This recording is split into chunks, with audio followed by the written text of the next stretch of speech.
deal. I'm Jaws on the beat, I got a flow that kills. Do my ting with a few G's, Lauren Hill. What's up guys, it's Unders and we're having a look at the SPL Iron Master Bus Compressor. It's from the guys at brainworx. They do some amazing audio tools, especially looking at bringing hardware into the digital world. And specifically what I want to dive into in this video is the TMT inside, and it's this small section just down here. Firstly, and a big thanks to the channel sponsor DistroKid. DistroKid is a music distribution service and the best way to get your music out to all of the modern streaming services fast, efficiently, and within an independent artist's budget. Check out the description below for a discount today. What is TMT? So TMT is a brainworx tolerance modeling technology, and basically what they're doing here is think of running a signal through like an analog desk, your left and right channel pairs, and they're emulating or actually physically capturing, kind of like you would with a convolution reverb, but as they claim are far more advanced. You can't really find all the details on how it's modeled.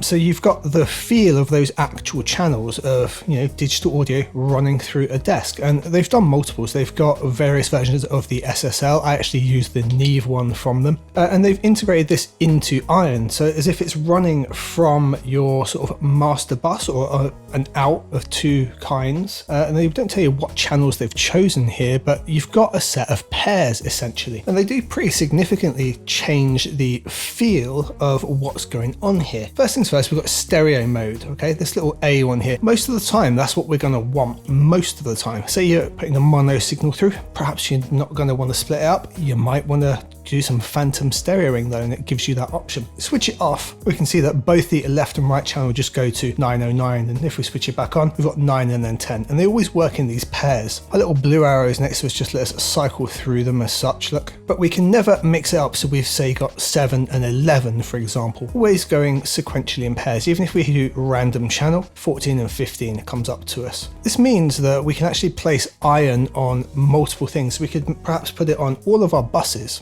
and it's going to be ever so slightly different sounding on each one, and we can choose the preference of what we like. So let's just have a quick listen to what I mean. I'm just going to play a part of my track, and what we'll do, we'll start on 1. Now I found if you go sequentially, they're quite minor differences. However, if we then do random channel, it will jump to potentially a different desk because we don't know what's actually included. You can hear quite a significant change, although none of them are particularly unpleasant. They're just different. Just have a listen here.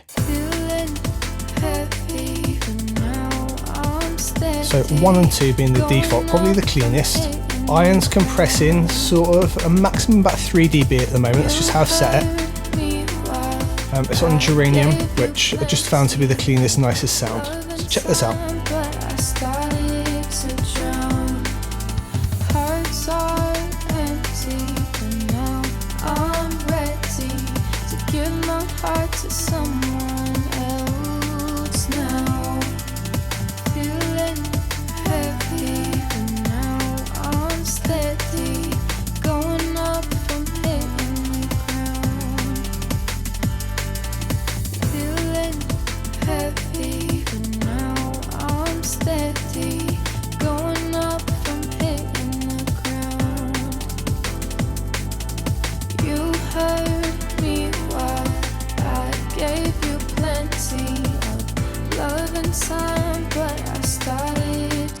So it's really subtle, but hopefully you can hear it. Now for me, just clicking through there, 19 and 20 I think it was that came up. I mean, you can't just like right click or drag through these, you have to yeah, the 1920 pair that popped up there sounded instantly nicer and warmer. It's likely it's going to be a different desk of some kind. It's right near the end, but yeah, it sounds pushed and analog, right? And it's just a really nice option. And I think the way this may be set out is that 1 and 2 are our cleanest, 19 and 20 are probably our most saturated, and I tend to like oversaturating sounds a bit.